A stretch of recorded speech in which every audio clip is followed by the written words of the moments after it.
میدونستی توی فیلم آن تو این سکانس برنامه کودک میتونیم پنیوایز رو پشت مجری ببینیم و از اون بدتر میتونیم همه افرادی رو ببینیم که قربانی پنیوایز بودن که الان مردن.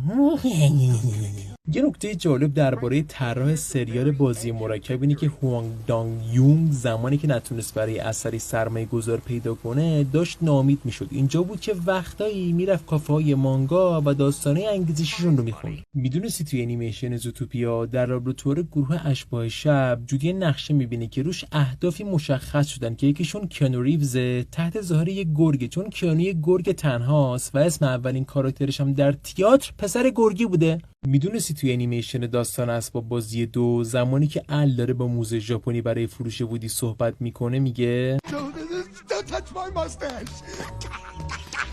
در واقع داره دویداشی ماشتر رو اشتباه میگی که به ژاپنی میشه خواهش میکنم.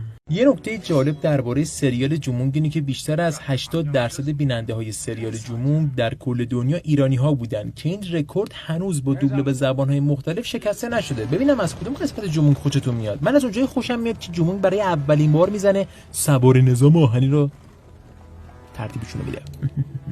میدونستی توی فیلم دونده 1000 تو علت اینکه ارگانی که 1000 تو رو ساخته WCKD یا ویکت معرفی میکنن اینی که در کتابش در واقع بهش میگفتن WICKED که مخفف World in Catastrophic Kills Experiment Department.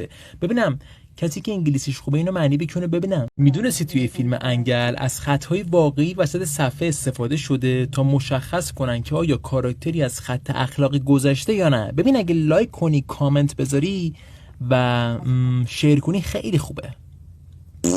اینم یه نماز سقوط آزاد بین ابرهای بارونی.